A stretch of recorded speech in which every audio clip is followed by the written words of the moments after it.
and she's a big Shark Tank fan, so I'd love to talk to her a bit more about that. So welcome, Carissa. Hi, Sandy. Thanks so much for having me. My pleasure. So let's just jump right in and talk a bit about how you got started. I know you have a background working with internet startups. So when did you make the transition to running your own business, and why small businesses? I've worked for small businesses for a long time, and I like the concept of how they're run better than, say, like a giant corporation. I just like that close personal environment, and I like wearing all those different hats where you get to do 30 different jobs every day. It keeps my brain occupied. It keeps things new and fresh. And so I really like it. But it's also really important to work with small businesses because they're the ones who need the most help. They're the ones who struggle and can't afford, to just fork out several $1,000s for somebody to do something for them. I got started, like you said, in an internet startup right out of college and in advertising. And that led to affiliate marketing, and it was a small business as well. So I did some bookkeeping, some, call center, everything. And when we had our first kid, my husband and I, we had to make the decision on, working from home versus working full time just to pay for daycare, because out here we live near Microsoft and childcare is very expensive. So we made the decision for me to stay home and work, and it's been great. He's finally about the age to go to school now, so things are going to change a little bit. I can probably get a little bit more done. But yeah, that's kind of how I got started and why I chose to work for myself. I've contracted with other companies, so it allows me to work from home. But essentially, I'm kind of working for myself. I'm here by myself, with my son. And so that's the gist of it. Awesome. So there's a lot of points you touched upon there that I want to kind of dive into a little further.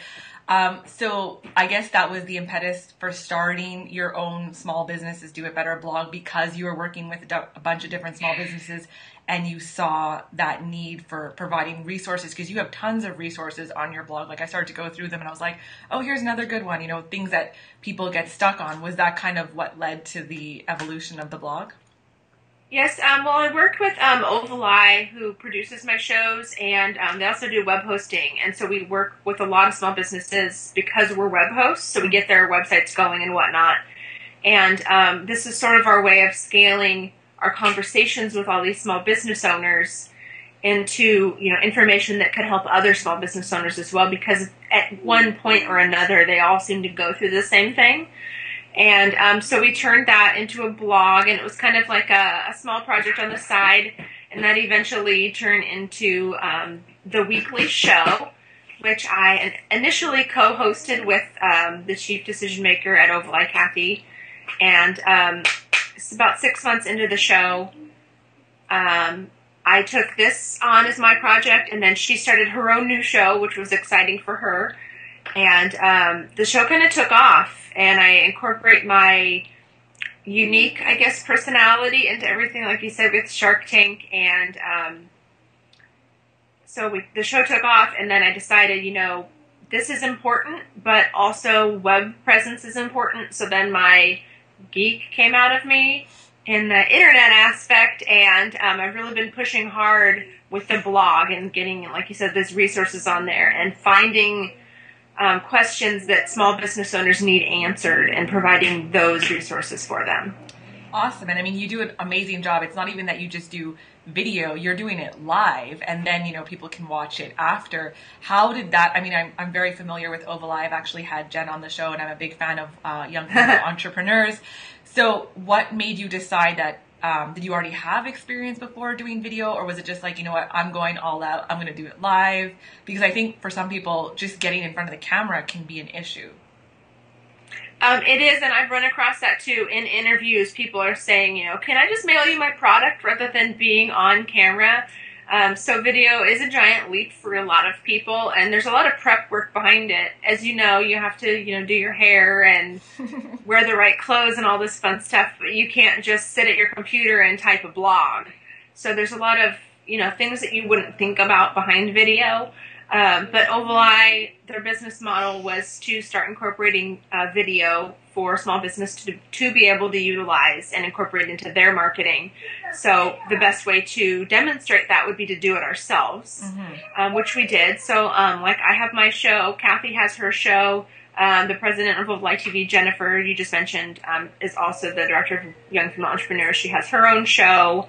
And, there's a lot of small businesses now that can utilize their services and, lead by example, show everybody how to do it, what it can do, the power behind it, because you can reach people with video that you would never be able to reach otherwise. It's a completely different market. I know on the back end side, when you search for keywords like on Google, when you search for keywords on YouTube, it's a whole different keyword tool. It's not even the same thing. So it's like mastering two separate aspects that seem similar, but they're totally different. Now, if people aren't already convinced, how has adding this video component helped your business? Like, in what have you seen differently versus like if you had just maintained a regular blog?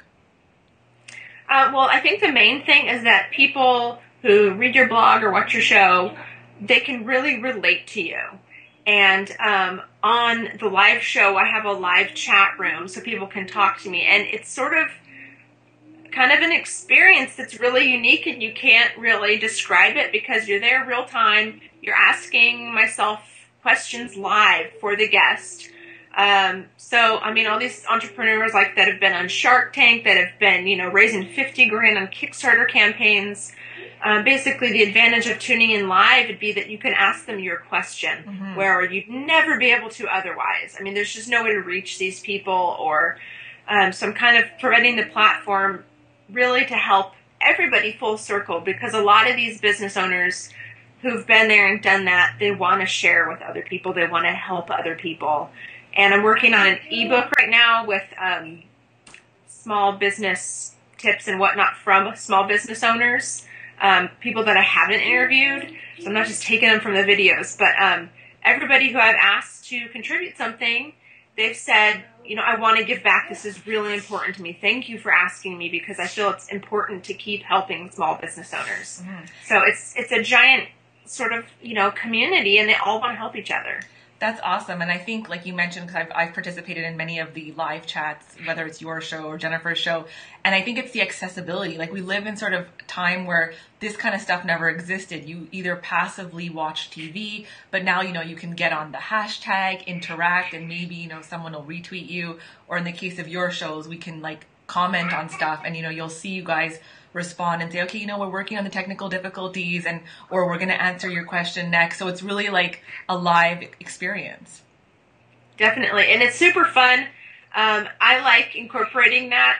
Often I interview a person on my show, and then after that I feature a product. So in one episode, there's 2 businesses that I'm featuring. And a lot of the times, after the person I interview, they go into the chat room and talk with people. And the person who created the product often is in the chat room as well. So not only are they watching a demonstration live, but they can talk to the person who invented it, or they can talk to, that person's marketing person for their company. So it's really exciting. And if if there's something on the show, anybody that you want to learn from or learn more about, it's such a unique opportunity to be able to ask them directly, or ask me and have them ask them. And it's real time. So you're not, waiting for a week or whatever for the show to get published or edited or whatever. It's just real time. You have your answer. But it's also syndicated, which has many added benefits on top of that. So you've done over 50 shows, and you've had, like you mentioned, various guests, whether they're Shark Tank people who've been on the show, but you've also had a Shark Tank like Barbara Corcoran on your show. How for people who are listening, how did you kind of reach out to her? How did you kind of work that in? Because, obviously, a lot of people are kind of like, oh yeah, I want to reach out to the big names right away, but you have to kind of establish credibility. So was she kind of on your radar for a long time, or how did that happen? She's on any small business owner's radar, I think. She's incredible. I think the main, points would be, you want to not only establish credibility, like you said, but you want to master what you're doing enough to where if you do get a big name, You don't make yourself look dumb or be uncomfortable. You really need to feel comfortable with what you're doing, being really confident. Like Barbara Corcoran, if you're not confident, she's going to tear you up. I mean, I felt like I was in the Shark Tank just interviewing her. She's an extremely powerful presence. Mm-hmm. And, you need to master what you do. You need to have it down pat. You need to be the professional. And, that person needs to benefit also from being on your show. So I'm not going to call up, some person that doesn't even apply to my show, some large CEO of some corporation that, for example, saves whales. My show doesn't apply to whales. It doesn't apply to large corporations. There's no rhyme or reason to that. So this person needs to benefit from being on the show also. When you approach them, you can't just... I don't like it when people approach me with their resume. Here's a list of this. Contact me. I'm amazing. So you need to do that to a point and tell them why they should be on your show with some big selling points. I mean, you have to sell them. Essentially, this is kind of like getting a job.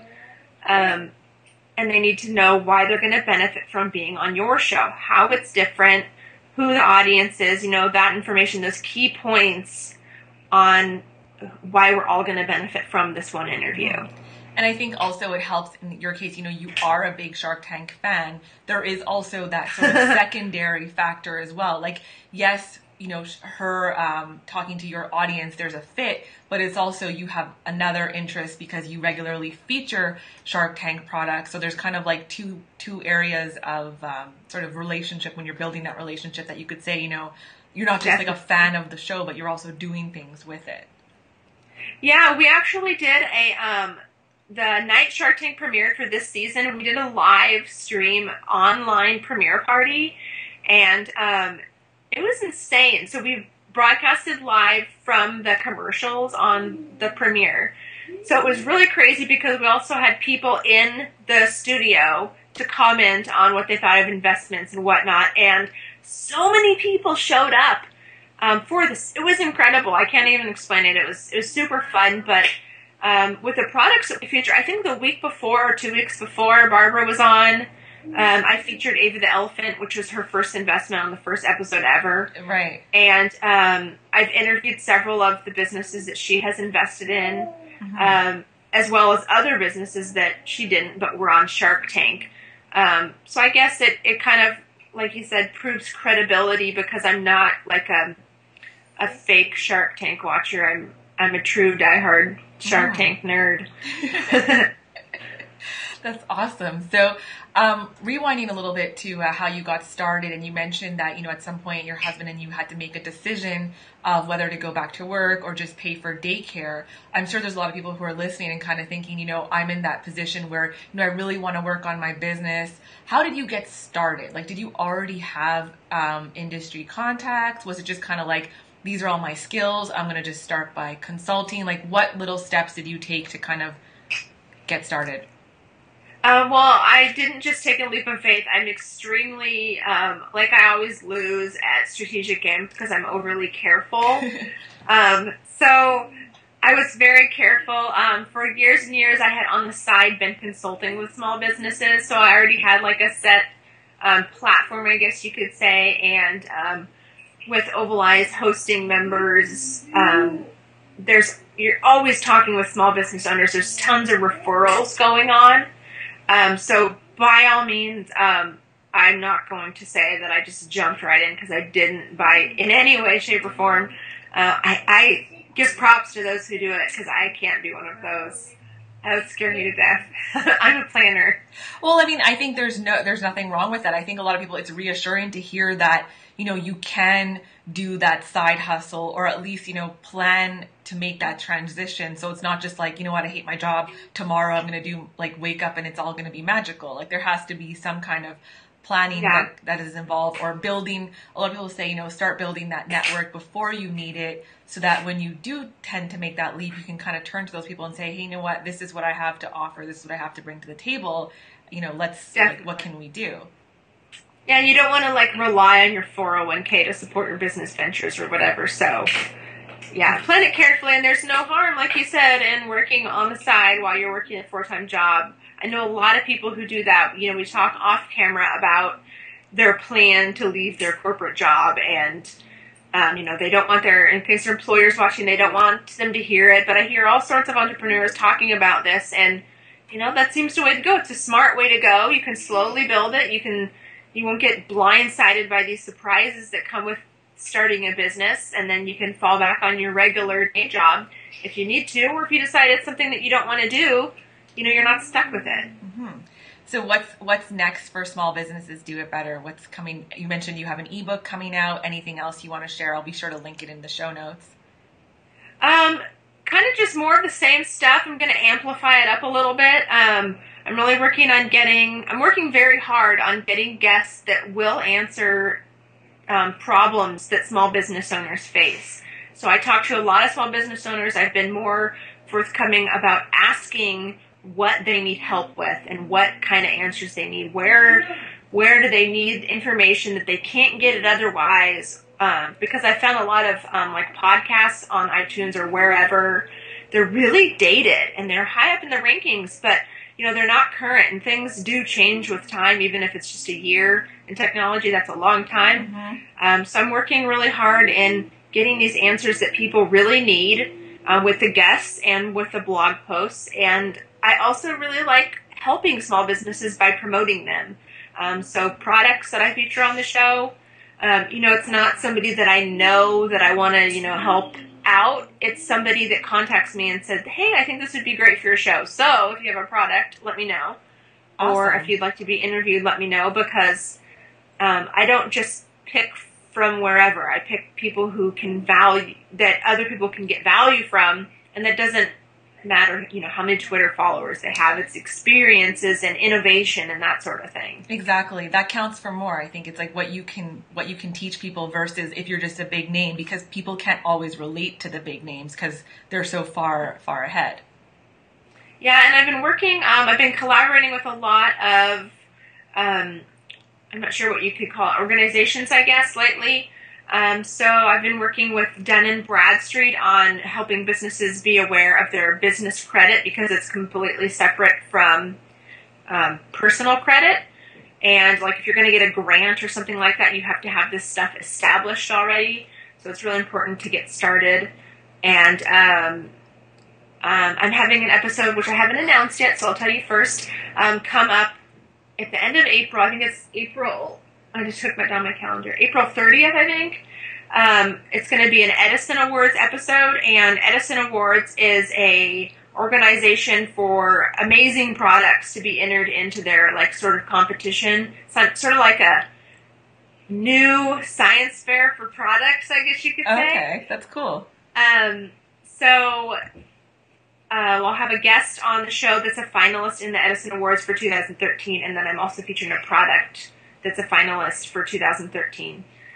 So that's really exciting, because I get to team up with organizations that really care about small businesses as much as I do and help them. Yeah, sounds like a lot of good things coming out, and I'll be sure to link everything you mentioned in the show notes below. And I just want to say thank you so much for taking your time. I know you're a very busy woman, and thank you for sharing your tips on getting started with video. I hope people will listen to this and, you know, just start small and at least start putting something out there. Well, thanks so much for having me, Sandy. I really appreciate it. My pleasure.